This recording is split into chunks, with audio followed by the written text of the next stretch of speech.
जय हिंद, जय श्री श्याम, राधे राधे। आपके अपने ऑनलाइन प्लेटफॉर्म लक्ष्य विद्यापीठ हार्दिक स्वागत, अभिनंदन। जी दोस्त, आप सभी कैसे हैं? आई होप, मैं उम्मीद करता हूँ आप जानदार शानदार कुशल मंगल होंगे। जहाँ भी होंगे वो आप बिंदास होंगे और अपनी पढ़ाई सुचारू कर रहे।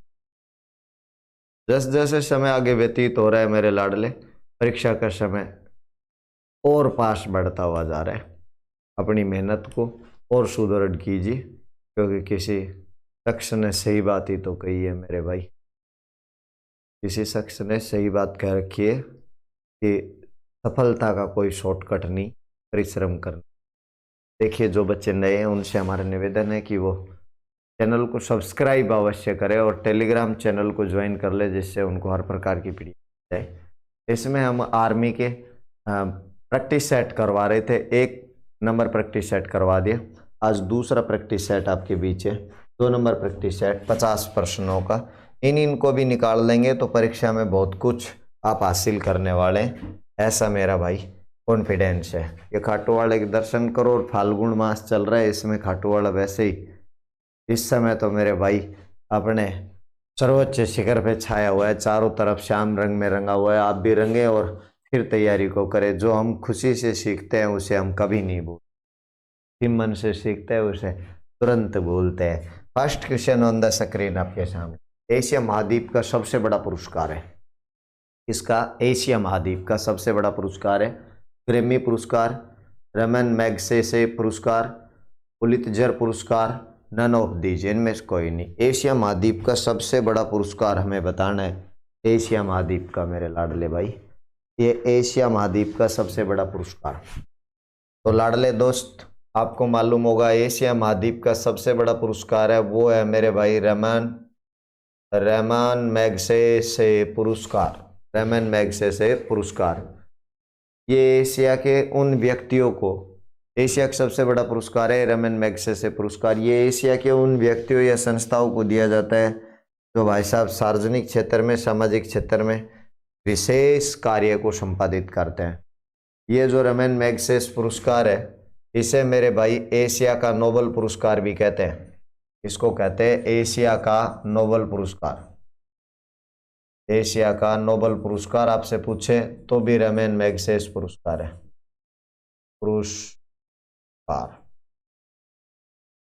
ये रमन मैगसेसे पुरस्कार है, ये फिलीपींस सरकार द्वारा दिया जाता है। फिलीपींस सरकार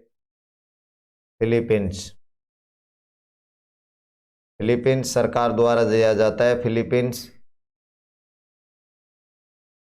सरकार द्वारा दिया जाता है। ये कब से प्रारंभ हुआ था? 1957 से दिया जा रहा है। फिलीपींस के राष्ट्रपति रमन मैगसेसे की याद में, फिलीपींस के राष्ट्रपति कौन था? रमन मैगसेसे की याद में प्रथम भारतीय जिसको भाई साहब ये रमन मैगसेसे पुरस्कार मिला, प्रथम भारतीय, तो कल ही आपको बताया था, प्रथम भारतीय को रमन मैगसेसे पुरस्कार मिला था, वो आचार्य विनोबा भावे थे। आचार्य विनोबा भावे, विनोबा भावे,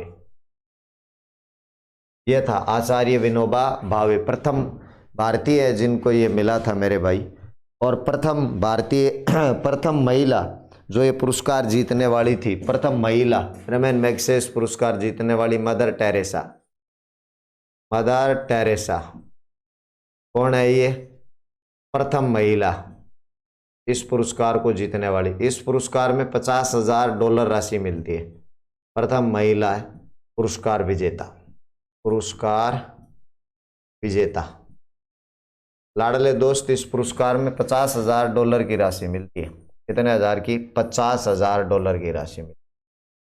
ओके दोस्त, तो फिर चलिए नेक्स्ट क्वेश्चन की तरफ आइए। एक जानदार शानदार क्वेश्चन। जी हाँ साथियों, आप हिम्मत के साथ इस ट्रैक पे बने रहिए मेरे साथ, वृद्धि पक्की है, ये तय। जय हिंद आपको बोलना ही पड़ेगा, इस लायक मैं आपको कर दूंगा। मान बुकर पुरस्कार संबंधित है साहित्य से, खेल से, प्रशिक्षण से, ऑल ऑफ दीज। मान बुकर पुरस्कार का संबंध है साहित्य से, खेल से,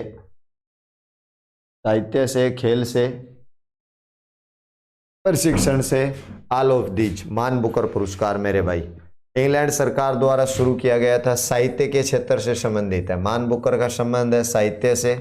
इंग्लैंड सरकार द्वारा इसको शुरू किया गया था। कौन सी सरकार द्वारा? इंग्लैंड सरकार द्वारा इसे शुरू किया गया था। कब शुरू किया गया था? 1969 में। 1969 में। ओके दोस्त, 1969 में वीएस नायपाल प्रथम भारतीय इस पुरस्कार को पाने वाले थे।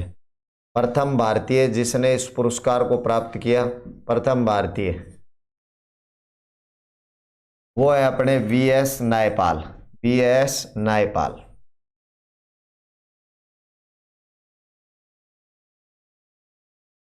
जिसने ये पुरस्कार पाया वो है वीएस नायपॉल। वीएस नायपॉल, मान बुकर पुरस्कार। और बर्निस रूबेन्स प्रथम महिला थी जिसने ये पुरस्कार पाया। चलिए नेक्स्ट। शिवाजी स्टेडियम जो दिल्ली में स्थित है किस खेल से संबंधित है? कौन सा स्टेडियम मेरे भाई? शिवाजी स्टेडियम जो कहाँ स्थित है? दिल्ली में। किस खेल से संबंधित है? शिवाजी स्टेडियम जो दिल्ली में स्थित है, क्रिकेट से, हॉकी से, फुटबॉल से, टेनिस से। शिवाजी स्टेडियम दिल्ली, जिसको मेरे भाई मेजर ध्यानचंद, परिवर्तित नाम है major Dhyan Chand stadium. Major Dhyan Chand इसी का नाम है, ध्यानचंद खेल स्टेडियम, खेल स्टेडियम इसी का नाम है। और मेजर ध्यानचंद के संदर्भ में तो आप ऑलरेडी वैसे ही जानते हैं किसके भाई साहब, किसके खिलाड़ी थे ये? हॉकी के। आता है ये किससे संबंधित है? हॉकी से। शिवाजी स्टेडियम जो दिल्ली में स्थित है, न्यू दिल्ली में, ये किससे संबंधित है? हॉकी से। ओके दोस्त, चलिए भाई। लक्षद्वीप की राजधानी कहाँ स्थित है? किसकी मेरे भाई? लक्षद्वीप की राजधानी कहाँ स्थित है? लक्षद्वीप केंद्र शासित प्रदेश है लक्षद्वीप। कावारती, सिलवासा, पोर्ट ब्लेयर, दमन। लक्षद्वीप की राजधानी बताइए मेरे दोस्त। चलिए शाबाश, बहुत अच्छा, आप अच्छे आंसर जारी कर रहे हैं। कावारती लक्षद्वीप की राजधानी है। कौन सी है? कावारती। कौन सी है मेरे भाई? कावारती। चलिए नेक्स्ट क्वेश्चन की तरफ। जापान की मुद्रा का क्या नाम है? जापान की मुद्रा, जापान की मुद्रा, येन, युआन, रूबल, डॉलर। जापान की मुद्रा, रूबल, येन, डॉलर और मेरे भाई रूबल, युआन। आइए प्यारे दोस्त, अपन जानते हैं डॉलर तो, अरे डॉलर डॉलर डॉलर तो ऑस्ट्रेलिया की मुद्रा है। ऑस्ट्रेलिया की भी डॉलर है, अमेरिका की भी है, कनाडा की भी है, न्यूजीलैंड की है, सबके अलग अलग डॉलर है। रूबल तो रूस की मुद्रा है, बाकी है रूस की। और येन, राइट बात है बिल्कुल, येन कहाँ की मुद्रा है? अरे जापान की। येन कहाँ की मुद्रा है मेरे भाई? जापान की। और युआन, युआन कहाँ की मुद्रा है? चीन की। तो हमने तो आपसे पूछा है येन कहाँ की मुद्रा है? राइट आंसर है जापान की। जापान की मुद्रा कौन है? रे येन। चलिए नेक्स्ट क्वेश्चन की तरफ मैं आपको ले ही चलता हूं। आइए, भगवान बुद्ध ने अपना पहला उपदेश कहाँ दिया था? कुशीनगर, बोध गया, सारनाथ, श्रावस्ती। भगवान बुद्ध, गौतम बुद्ध ने अपना प्रथम उपग्रह कहाँ दिया था?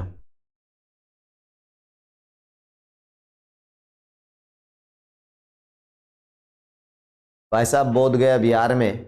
बोध गया बिहार में, ये कुशीनगर, बोध गया जो बिहार है ना, बोध गया बिहार में, यहाँ पे गौतम बुद्ध को पीपल वृक्ष के नीचे ज्ञान की प्राप्ति हुई थी। बुद्धि की प्राप्ति, ज्ञान की प्राप्ति। कौन से वृक्ष के नीचे? पीपल वृक्ष के नीचे। और ये बोध गया किस में पड़ता है मेरे भाई? बिहार में। ये किस में पड़ता है? अरे बिहार में आता है। इसने अपना बोध गया में ज्ञान प्राप्ति के बाद जो प्रथम उपदेश दिया था वो दिया था सारनाथ में। कहाँ पे दिया था? अरे सारनाथ में। और सारनाथ कहाँ पड़ता है? यूपी में, उत्तर प्रदेश में। सारनाथ में अपना पहला उपदेश इन्होंने दिया था। बौद्ध धर्म के जो 4 धार्मिक केंद्र है, कुशीनगर, बोध गया, सारनाथ, उन्हीं में से ये शामिल है। और लुम्बिनी, कुशीनगर, बोध गया, सारनाथ और लुम्बिनी। चलिए नेक्स्ट की तरफ आइए। क्या कह रहा है भाई? सांची का स्तूप किसने बनवाया था? सांची के स्तूप सम्राट अशोक, चंद्रगुप्त मौर्य, कनिष्क, समुद्रगुप्त। सांची। बौद्ध धर्म का अनुयायी कौन सा शासक था? आपने पढ़ा होगा, अशोक मान। अशोक मान ये बौद्ध धर्म का अनुयायी था। बौद्ध धर्म को सर्वाधिक फैलाने में जो सहायता की वो किसने की थी? अशोक ने। कलिंग का युद्ध आपने पढ़ा होगा, कलिंग युद्ध पढ़ा होगा मेरे भाई। कलिंग के बाद इसने भाई साहब युद्ध नहीं लड़ने की घोषणा कर दी थी और तब के बाद ये बौद्ध धर्म का पक्का अनुयायी बन गया था। कौन? अशोक। भारतीय संविधान के अंतर्गत संघ और राज्यों के बीच शक्तियों का विभाजन किसकी प्रेरणा पर आधारित है? संघ और राज्यों की जो शक्तियों का विभाजन है वो किसकी प्रेरणा पर आधारित है? अर्थात संघ में अरे केंद्र सरकार में और राज्यों के बीच शक्तियों का division. Canada, America, Switzerland, Ireland. दोस्त बिल्कुल राइट बात है। किस पे आधारित है? चोरे कनाडा पे। किस पे? कनाडा पे। कनाडा के संविधान से लिया गया है संघ और राज्य की शक्तियों का क्या मेरे भाई? निर्धारण। आइए दोस्त नेक्स्ट चलिए। क्या गा रहा है? तराइन का प्रथम युद्ध किस किस के बीच लड़ा गया? तराइन का प्रथम युद्ध। तराइन का प्रथम युद्ध मोहम्मद गोरी महाराणा प्रताप, गलत बात। मोहम्मद गोरी राणा सांगा, बिल्कुल गलत बात। मोहम्मद गोरी पृथ्वीराज चौहान, मोहम्मद गोरी राणा रतन सिंह, गलत। सी इज राइट आंसर। तराइन का प्रथम युद्ध किया गया था 1191 में। 1191 में तराइन कहाँ पड़ता है? करनाल के पास पड़ता है मेरे भाई, ये हरियाणा में। इसके पास? करनाल के पास। ये कुरुक्षेत्र हरियाणा में पड़ता है। 1191 में ये युद्ध हुआ था तराइन का प्रथम, और इसमें आपको पता है पृथ्वीराज चौहान विजयी हुआ था। पृथ्वीराज राय पिथौरा, इसी को कहते हैं पृथ्वीराज तृतीय, ये विजय हुआ था। वापिस से दूसरा युद्ध भी हुआ। कब? तराइन का द्वितीय युद्ध 1192 में, और इसमें गोरी जीत गया था। गोरी जीता था, क्या आपने पढ़ा होगा। आता मोहम्मद गोरी और पृथ्वीराज किसके बीच मेरे भाई? मोहम्मद गोरी और पृथ्वीराज चौहान के बीच। देश में सबसे लंबी दूरी तय करने वाली रेलगाड़ी कौन सी है? सबसे लंबी दूरी तय करने वाली रेलगाड़ी? विवेक एक्सप्रेस, गतिमान एक्सप्रेस, तेजस, दुरंतो एक्सप्रेस। सबसे लंबी दूरी तक चलने वाली रेलगाड़ी कौन सी है? सबसे लंबी दूरी तक। लाडले दोस्त राइट आंसर है। कौन सी है? विवेक एक्सप्रेस। सबसे लंबी दूरी तय करती है, लगभग 4273 किलोमीटर। 4200 कितने किलोमीटर है? 73।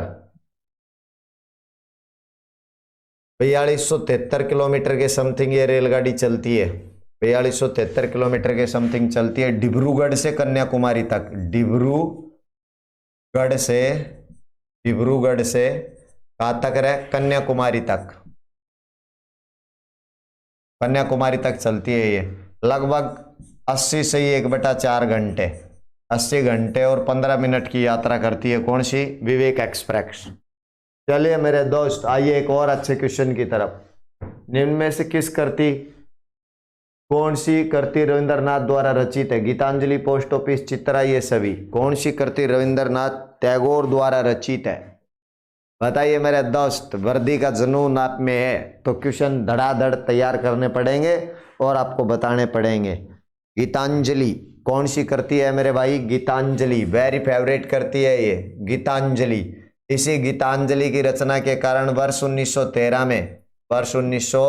में रविंद्रनाथ टैगोर को कौन सा पुरस्कार दिया गया था? नोबेल पुरस्कार मिला था इसी कृति के कारण, गीतांजलि की रचना के कारण। किसकी? गीतांजलि की। आइए भाई साहब, कानपुर किस नदी के किनारे स्थित है? कानपुर कौन सी नदी के किनारे स्थित है? कानपुर यूपी में पड़ता है। कानपुर किस नदी के किनारे स्थित है? गोमती, गंगा, कर्मनासा, हिंडन। राइट आंसर है गंगा। कानपुर कौन सी नदी के किनारे स्थित है? गंगा। कौन सी नदी के किनारे स्थित है रे भाया? गंगा। सही बात है, आपको पढ़ के रखना है। हरिद्वार किस नदी के किनारे है? गंगा। हरिद्वार, वाराणसी का प्राचीन नाम था बनारस। कहीं के पान बनारस वाला, खुल जाए बंद अकल का ताला। इससे पहले इसका नाम था काशी, हिंदुओं की सबसे पवित्र नगरी। यह भी कौन सी नदी के किनारे स्थित है? गंगा। कौन सी नदी के किनारे स्थित है? गंगा। चलिए नेक्स्ट। सूरजकुंड मेला कहाँ आयोजित होता है? कौन सा मेला? सूरजकुंड मेला कहाँ आयोजित होता है? सूरजकुंड फरीदाबाद, हरियाणा, सोनपुर बिहार, बीकानेर। सबसे बड़ा पशु मेला लगता है सोनपुर बिहार में, तो बीकानेर राजस्थान, अमृतसर पंजाब। सिक्कों का अमृतसर पंजाब में है।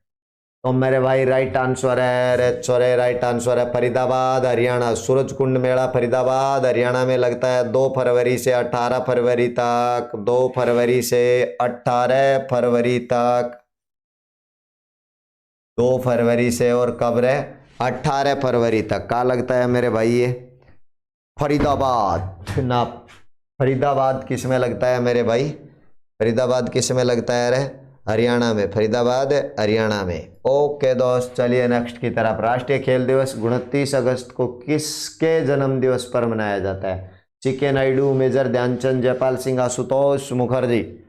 खेल दिवस नेशनल गेम डे 29 अगस्त, ध्यान रखना है, national game day. Major Dhyan Chand. Major Dhyan Chand कौन थे? हॉकी के जादूगर। हॉकी का जादूगर। हॉकी का जादूगर।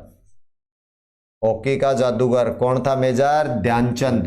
कब से मनाने लगे हैं ये नेशनल गेम डे? 29 अगस्त 2012 से। 29 अगस्त 2012 से मेजर ध्यानचंद की जयंती के उपलक्ष्य में मनाया जाता है राष्ट्रीय खेल दिवस। भारतीय हॉकी टीम का कप्तान भी थे। चलिए नेक्स्ट प्रश्न की तरफ। निम्नलिखित में से किस भारतीय संविधान को किसे भारतीय संविधान का मैग्ना कार्टा कहा जाता है? किसे भारतीय संविधान का मैग्ना कार्टा कहा जाता है? मौलिक कर्तव्य, मौलिक अधिकार, नीति निर्देशक तत्व, प्रस्तावना। किसे किसे कहा जाता है भाई साहब?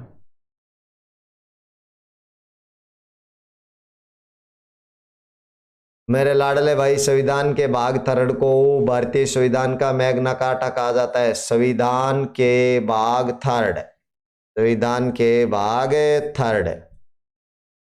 भाग थर्ड को भारतीय संविधान का मैग्ना कार्टा कहा जाता है। और भाग थर्ड में क्या रखे हुए हैं? मौलिक अधिकार। क्या रखे हुए हैं भाई लाडले? मौलिक अधिकार।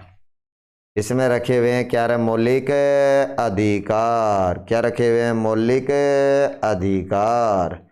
क्या रखे हुए हैं? मौलिक अधिकार। चलिए नेक्स्ट पे साइंस का भाग आ रहा है। जड़त्व। जड़त्व, आघूर्ण, आघूर्णानी, आघूर्ण। जड़त्व आघूर्ण का मात्रक है। जड़त्व आघूर्ण का मात्रक है। किलोग्राम प्रति metre, kilogram into metre, kilogram प्रति metre, kilogram into metre square, kilogram प्रति मीटर स्क्वायर। राइट आंसर है किलोग्राम प्रति मीटर स्क्वायर। किलोग्राम प्रति मीटर स्क्वायर। चलिए नेक्स्ट। यदि हम हिमालय पर्वत पर जाते हैं तो हम श्वास रहित महसूस करते हैं, क्योंकि अरे बताइए मेरे साथियों, भारतीय सेना के नौजवानों, नन्हे मुन्ने छोरों, पहाड़ों पर बहुत ठंड है इसलिए ऑक्सीजन की मात्रा कम होती है। पहाड़ों पर वायु का घनत्व कम है इसलिए ऑक्सीजन की मात्रा कम होती है। पहाड़ों पर वायु का घनत्व उच्च है इसलिए ऑक्सीजन की मात्रा कम होती है। उपरोक्त में से कोई नहीं। उपरोक्त में से कोई नहीं। चलिए, I am wait for you answer. शाबाश मेरे लाल, शाबाश शाबाश रे छोरो। बीज राइट आंसर है। पहाड़ों पर वायु का घनत्व कम होता है इसलिए ऑक्सीजन की मात्रा क्या होती है मेरे भाई? कम होती है मेरे दोस्त। इसीलिए दोस्त कम होती है। चलिए नेक्स्ट एक जानदार और शानदार क्वेश्चन है। कौन से तापमान पर जल का घनत्व अधिकतम होता है? ऐसा कौन सा तापमान है जिस पे जल का घनत्व कैसा होता है भाई? अधिकतम होता है। 0 degree Celsius, 4 degree Celsius, -4 degree Celsius, 0 degree Fahrenheit. चलिए बताइए कौन सा जल का तापमान है जिस पे इनका घनत्व कम होता है? 4 degree Celsius. Please right answer पढ़ा होगा। 4 डिग्री सेल्सियस। 4 degree Celsius. चलिए भाई, ताप युगम थर्मास्केल, थर्मामीटर किस सिद्धांत पर कार्य करता है? वॉलेंटियर प्रभाव, प्रकाश विद्युत प्रभाव, सीबेक प्रभाव, गति का तृतीय नियम। चला शाबाश रे छोरे, very very nice answer. Seebeck प्रभाव, सीबेक इफेक्ट। सामान्य आंख के लिए सुस्पष्ट दृष्टि की न्यूनतम दूरी क्या है? सामान्य नेत्र है। सामान्य नेत्र में न्यूनतम दूरी क्या है? और एक होती है अधिकतम दूरी क्या है? तो न्यूनतम तो आपको पता है 25 सेंटीमीटर। अरे न्यूनतम तो होती है 25 सेंटीमीटर और अधिकतम कितनी होती है? अनंत। अधिकतम क्या होती है? अनंत। चलिए नेक्स्ट की तरफ। इलेक्ट्रॉन क्या है? एक पॉजिट्रॉन, एक अल्फा कण, एक हाइड्रोजन आयन, एक बीटा कण। इलेक्ट्रॉन क्या है? इलेक्ट्रॉन, इलेक्ट्रॉन जो परमाणु की नाभिक के चारों ओर कक्षकों में चक्कर लगाते कहलाते हैं इलेक्ट्रॉन। ऋणावेशित कण है, ऋणावेशित कण है तो साफ बात है एक बीटा कण। एक कैसा कण है मेरे भाई? इलेक्ट्रॉन बीटा कण। कैसा कण है रे? बीटा कण। चलिए नेक्स्ट पे। आपको कह रहा है निम्न में से कौन सा युग्म सही नहीं है? कौन सा युग्म सही नहीं है? कौन सा युग्म सही नहीं है? जो गलत है वो बताना है। प्राकृतिक गैस CH4 राइट बात है ये तो ये शुष्क बर्फ CO2 सही बात है। Dry ice. हास्य गैस N2O ये भी सही बात है। अमोनिया NH6 यही गलत है। अमोनिया NH6 यही गलत है। चलिए भाई दोस्त, इनमें से कौन सा तत्व कार्बनिक यौगिक में मौजूद रहता है? कार्बनिक जो कार्बन से बनता है यार, बहुत इजी बात है। नाइट्रोजन, सल्फर, कार्बन, फास्फोरस जो कार्बन से बनते हैं वो कार्बनिक, और जो कार्बन से नहीं बनते हैं वो क्या कहलाते हैं? रे कार्बनिक। तो भाई कार्बनिक यौगिकों में कौन उपस्थित होता है? रे कार्बन। कार्बनिक यौगिकों में कौन उपस्थित होता है मेरे लाडले? कार्बन। चलिए भाई, चलिए। साबुन को जल में घोलने पर जल का पृष्ठ तनाव पर क्या प्रभाव पड़ता है? बढ़ जाता है, अप्रभावित रहता है, घट जाता है, समाप्त हो जाता है? साबुन को जल में घोलने पर जो जल का पृष्ठ तनाव है उस पे क्या इफेक्ट गिरता है? साबुन को किस में घोलने पर? जल में घोलने पर। चलिए मेरे लाडले नन्हे मुन्ने चुलबुले, एग्जैक्ट आंसर आता है घट जाता है। क्या होता है रे? घट जाता है। बढ़ता नहीं है, अपरिवर्तित भी गलत, घट जाता है भाई दोस्त। चलो नेक्स्ट क्वेश्चन की तरफ। क्या डाला हुआ है आगामी देख लेते हैं भाई हम तो। निम्नलिखित में से सर्वाधिक कठोर धातु कौन सी है? सोना, प्लेटिनम, लोहा, टंगस्टन। सर्वाधिक कठोर धातु कौन सी है? सर्वाधिक कठोर धातु कौन सी है? यही तो बता रहे हैं मेरे भाई। सर्वाधिक कठोर धातु बिल्कुल इन सभी में से सबसे कठोर धातु है वो है प्लेटिनम। कौन है मेरे भाई? प्लेटिनम। युग्मकों की शुद्धता के नियम का प्रतिपादन किसने किया? युग्मकों की शुद्धता का नियम किसने प्रतिपादित किया? Darwin, Rutherford, Mendel, Mendeleev. अरे डार्विन ने डार्विनवाद दिया, रदरफोर्ड, मेंडलीफ ये तो दोनों के दोनों मेरे भाई केमिस्ट्री से संबंधित है, रसायन विज्ञान से। एग्जैक्ट आंसर आएगा कौन रे? मेंडल। ग्रेगर जोहन मेंडल, इसने दिया था आनुवांशिकता का जनक। ये मेंडल है, ध्यान रखना। फादर ऑफ जेनेटिक्स, अनुवांशिकी के पिता में, अनुवांशिकी के पिता में, अनुवांशिकी के पिता में कौन है रे? मेंडल। अनुवांशिकी के पिता में या जनक कौन है? मेंडल। इसने कौन से पादप पे अपना प्रयोग किया था? मटर। वैज्ञानिक नाम होता है मटर का पाइसम सैटाइवम। पाइसम सैटाइवम। पाइसम क्या है रे? सैटाइवम। चलिए नेक्स्ट क्वेश्चन की तरफ मेरे भाई। डिप्थीरिया रोग, डिप्थीरिया रोग से कौन सा अंग प्रभावित होता है? कौन से डिप्थीरिया से? आंख, गला, यकृत, अग्नाशय। डिप्थीरिया, पर्टुसिस, टिटनिस पढ़ा होगा आपसे। डिप्थीरिया रोग से कौन सा अंग प्रभावित होता है? डिप्थीरिया से कौन प्रभावित होता है? गला। गला कौन प्रभावित होता है मेरे भाई? गला। चलिए नेक्स्ट क्वेश्चन की तरफ। निम्न में से किस में कार्बोहाइड्रेट पाया जाता है? पनीर में, मछली में, मक्खन में, उपरोक्त सभी में। कार्बोहाइड्रेट, कार्बोहाइड्रेट तुरंत ऊर्जा प्राप्त करने वाला तो मेरे भाई सब में पाया जाता है। पनीर में, मछली में, मक्खन में भी, उपरोक्त सभी में कार्बोहाइड्रेट। चलिए नेक्स्ट। नेत्रगोलक कितनी मांसपेशियों के सेट द्वारा संचालित होता है? नेत्रगोलक, नेत्रगोलक है वो कितनी मांसपेशियों के सेट द्वारा संचालित होता है? नेत्रगोलक 6, 4, 8, 10। राइट आंसर है मेरे लाडले बच्चे। अरे मेरे नन्हे मुन्ने चुलबुलो, राइट आंसर है 6।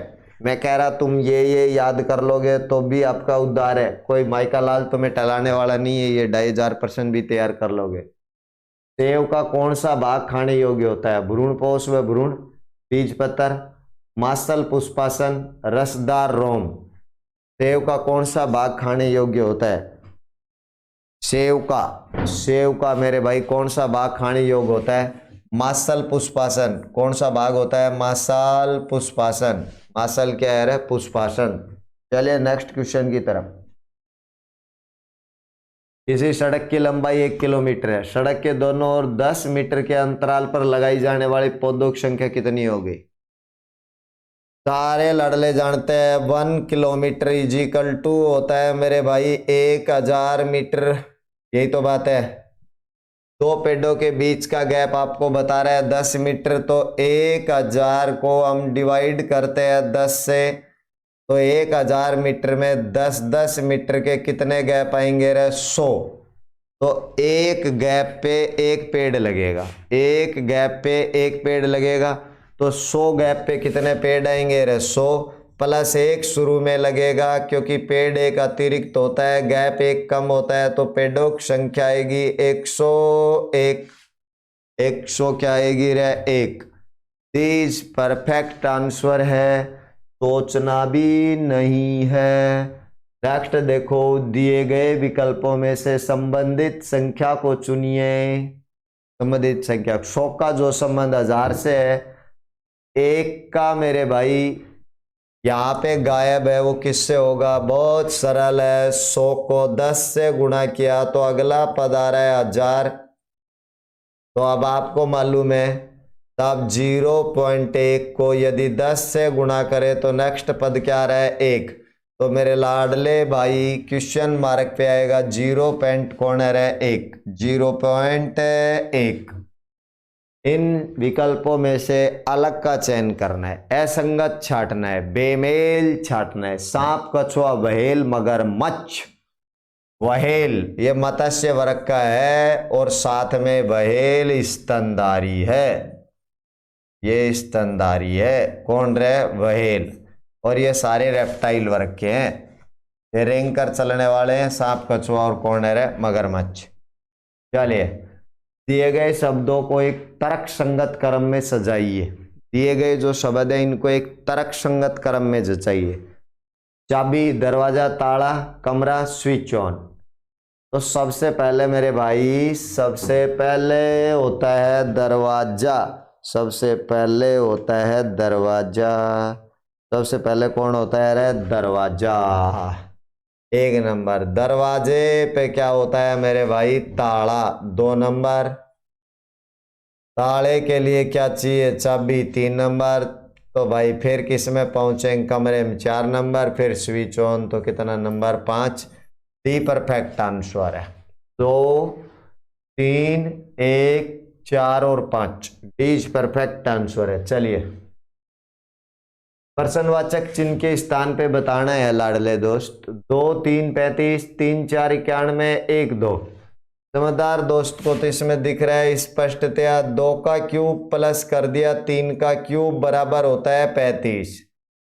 2 का क्यूब 8, 3 का क्यूब 27, 35। तो 3 का क्यूब 27, 4 का क्यूब 64, जुड़ने से बन गया 91। तो 1 का क्यूब,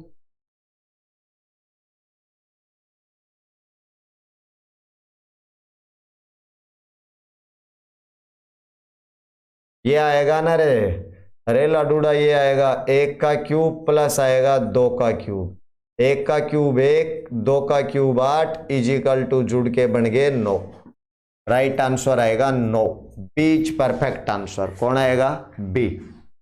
12345 में 3 के शतानीय मान और अंकित, अंकित का मतलब जातीय मान का योग क्या है? तो 3 का शतानीय मान आएगा 300 और 3 का अंकित मान आएगा 3, दोनों का टोटल लाना है, तो 300 और क्या आएगा रे? 3। बी ना, डी इज राइट आंसर है। 300 और क्या आएगा? 3। चलिए नेक्स्ट की तरफ। यदि 1/3.718 बराबर 0.2689 है, तो 1/0.000378 का मान क्या होगा? बहुत इजी है मेरे भाई। अरे बड़ा इजी है दोस्त, ये ऐसा पड़ा हुआ है 1/3.718 इजिकल टू है 0.2689। हमसे पूछ रहा है 1/0.0003718 इजिकल टू क्या है मालूम नहीं, क्या मान लेंगे एक्स, कैसे गुणा कर लो वज्र, तो ये आएगा 3.718 मल्टीपल आएगा 0.2689 बराबर इसको भी वज्र गुणा करे तो x इंटू आएगा 0.0003718। अच्छे अच्छे बच्चों की ये पहचान है, 3 और 4 7 डिजिट इधर है और भाई 7 ही इधर है, तो दशमलव निरस्त 37 18 से 37 18 कटेगा, दशमलव से दशमलव कटेगा, तो राइट आंसर आएगा 2689। 2600 क्या आएगा रे 89, डी परफेक्ट आंसर है। कौन सा आंसर है मेरे भाई, डी एग्जैक्ट आंसर है लाडले बच्चे, डी।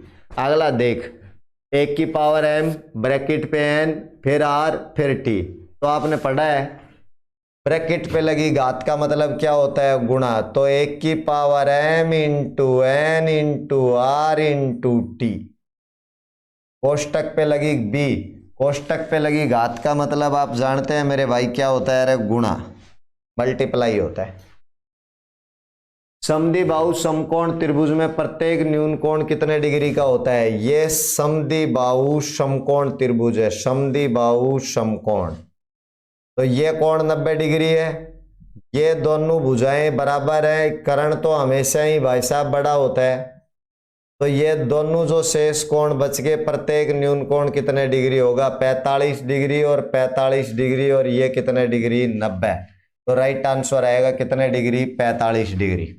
कितने डिग्री भैया, 45 डिग्री, ये आएगा राइट अपना कितना डिग्री रे, 45। चलिए भाई, एक अच्छा क्वेश्चन मैंने आपके लिए डाल दिया है, एक घन का आयतन क्या होगा जिसकी एक भुजा 5 है।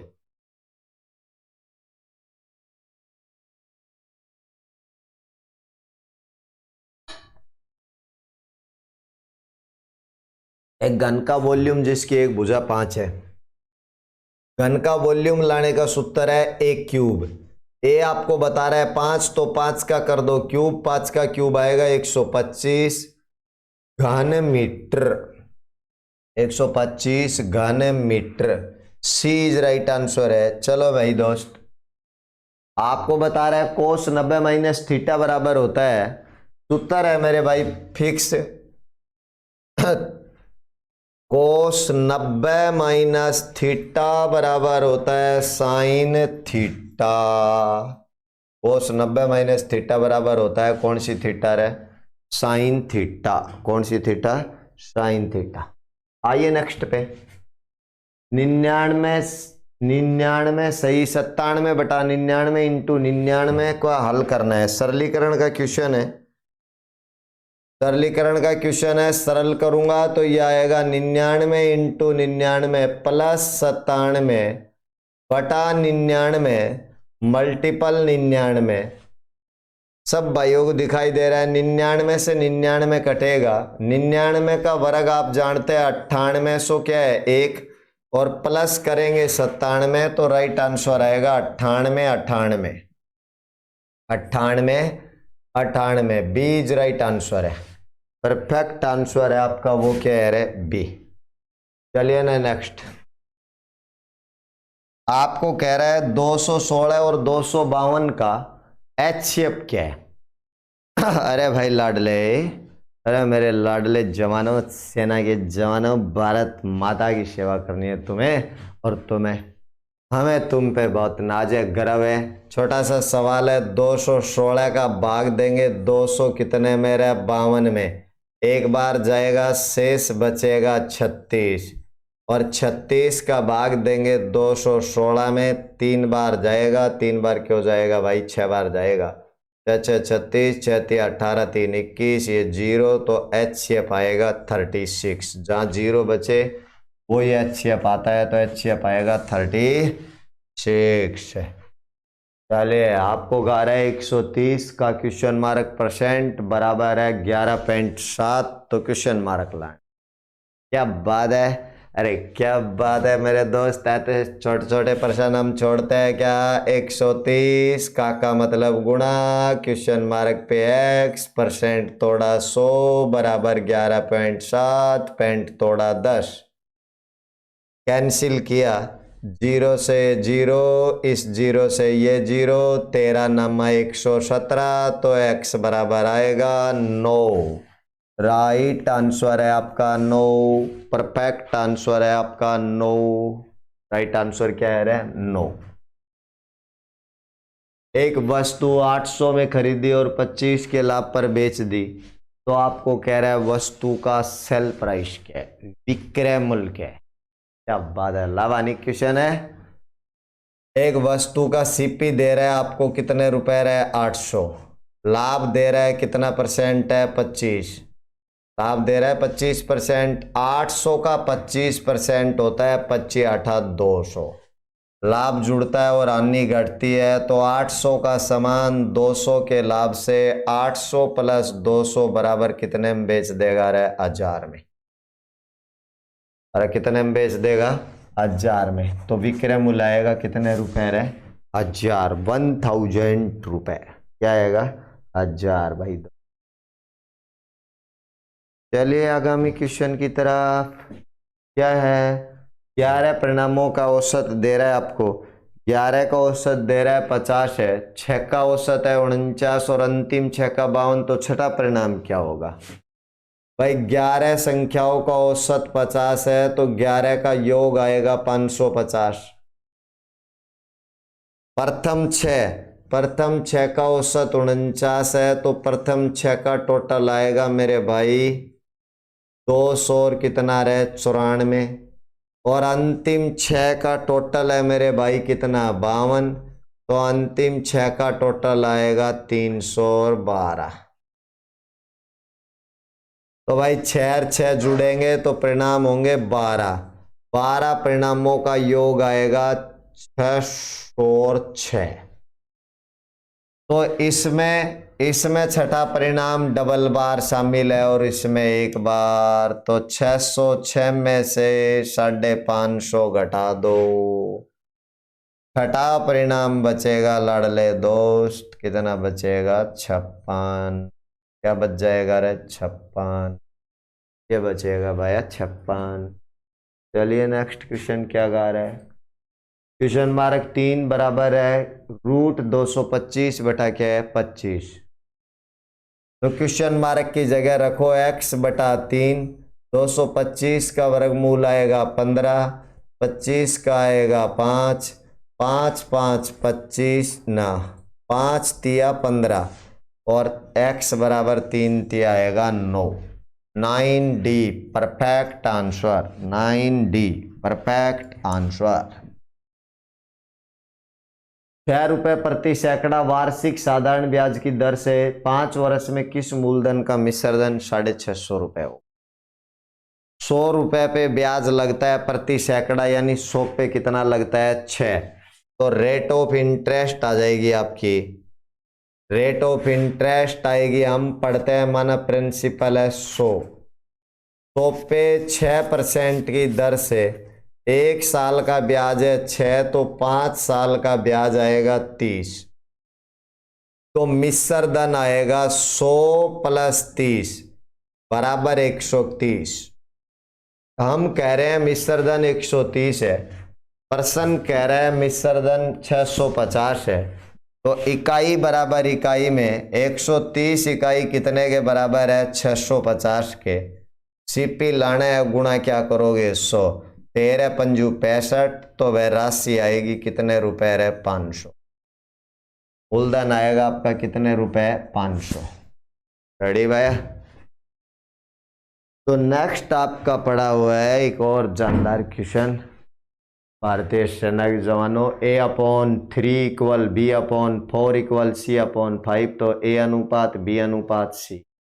तो लाडले ये रेशियो ही है, ABC है 3 अनुपात 4 अनुपात क्या आएगा रे? 5। 3 4 5 C राइट आंसर। 3 4 5, तो राइट आंसर क्या है? C। 120 मीटर लंबी रेलगाड़ी है, 36 किलोमीटर पर आवर की चाल से चलते हुए 180 मीटर लंबे प्लेटफॉर्म को कितने समय में पार कर लेगी। रेलगाड़ी प्लेटफॉर्म को पार कर रही है तो लंबाइयों का योग होगा, तो रेलगाड़ी की लंबाई 120 प्लस प्लेटफॉर्म की लंबाई 180 बटा रेलगाड़ी की चाल 36 इंटू करोगे 5/18। 18 दूनी क्या आएगा 36, 120 और 180 जुड़ के बनेगा 300 बटा 5 दूनी 10। ये कटेगा, कितनी सेकंड रहे 30 सेकंड इज राइट आंसर। कितने second 30 second. 30 second is right answer. इसी बात की खुशी में जय श्री श्याम, बाय, मिलते हैं कल, तब तक के लिए धन्यवाद।